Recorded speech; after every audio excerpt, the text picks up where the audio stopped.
Lots of growers love growing in Coco Coir, like me. But if you're going to grow in Coco Coir, there is one big thing that you need to know.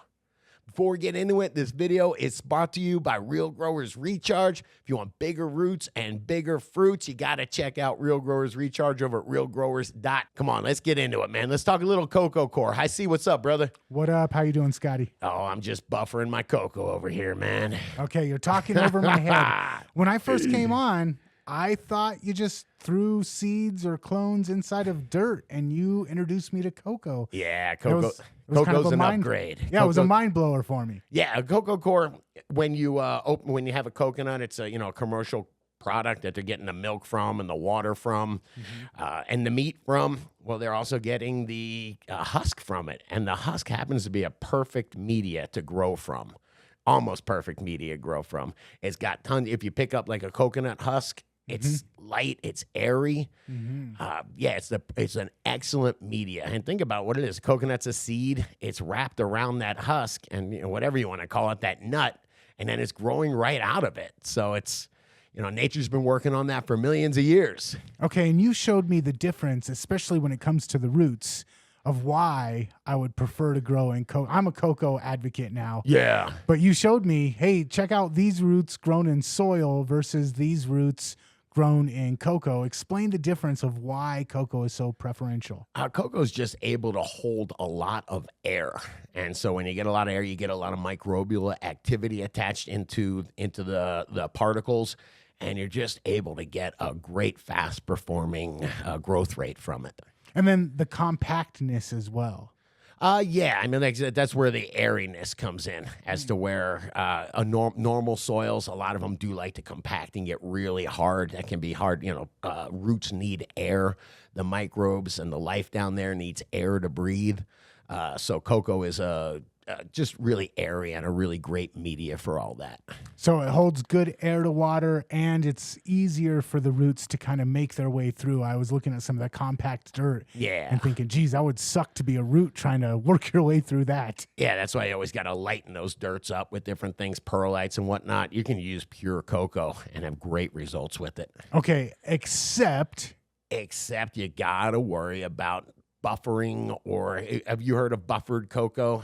I've heard of washed cocoa and buffered cocoa, and you were telling me it was because they come from the ocean. Yeah, coconut. Think about that plant. It's that seed can be washed up on shore. They grow right on the beach. They're extremely salt tolerant. So the coconut's able to grow right out of that nut, but it's somewhere like on the beach or someplace where it's near salt water.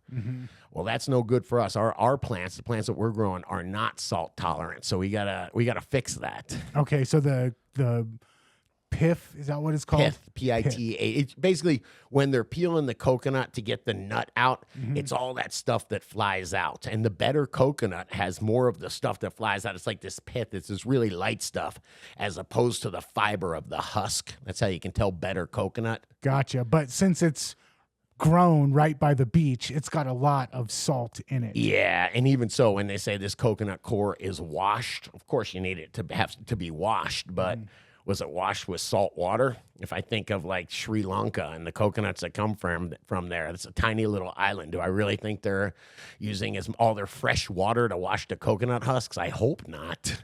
True. So washed could mean anything. It could have been washed with salt water, and then think about washing your hair. Well, maybe not you. Yeah. Good thing I'm not on camera, so they don't get the joke. Okay, so then buffered. What does buffered mean if it's not washed? Buffered is actually a chemical reaction that they do when they wash the Coco Coir. Say they're washing it with salt water. That sodium will bond to the Coco Coir as well. Sodium and potassium are bonded to the Coco Coir. When you get the Coco Coir unwashed and unbuffered, or even just unbuffered, there is a ton of sodium and potassium locked on there. And so the idea, chemically bonded on there, I'll say. And so the idea is you have to come in with something that's got a stronger bond to wash the sodium and potassium away. And what they do is they use a buffering solution of calcium and magnesium, CalMag basically. And the magnesium or the exchange. They exchange. It's called cation exchange, but they end up exchanging the magnesium for the sodium, and the sodium washes away. Okay, so we ordered just washed cocoa bricks, and we had a really bad experience with it. Yeah, we couldn't figure out what was wrong. It ended up we were constantly chasing magnesium problems because there was sodium still on those cocoa bricks, and when we'd add the magnesium to it, it would release, but we constantly were chasing problems at that point. The time to do that was when we were preparing the cocoa, not in the middle of the grow. Right, and so we kept having magnesium deficiencies because we just used washed rather than buffered. Yep. Okay, and speaking of, we ended up finding a solution. We went with a good quality cocoa, man. I'm going to shout out to Canna Cocoa. That was the first cocoa I used. First off, it's just great quality cocoa that's properly buffered. If you do use Canna specifically, this is kind of interesting, is they make a separate nutrient just for Coco Coir with different amounts of magnesium in it. Oh, okay. I guarantee you it's got higher amounts of calcium and magnesium in it to substitute for anything that's still locked in there. Okay, so if you're growing with cocoa, make sure you're growing with high quality, good cocoa. So that's the most important thing to know about Coco Coir is the difference between washed and buffered. Washed is a physical thing, like you're washing your hair, you're washing debris out of your hair. Buffering is a chemical process. Okay. I don't know what conditioner does. Is that a good analogy? Whatever conditioner does. It sounds like a good analogy. But seriously, that's a chemical where you're using chemistry to replace sodium. That's the most important thing. Sodium and potassium, but sodium is the big one. Gotcha. Okay. But that's just me. I love how forgiving cocoa is. I love growing in cocoa. But what about you? What's your media of choice?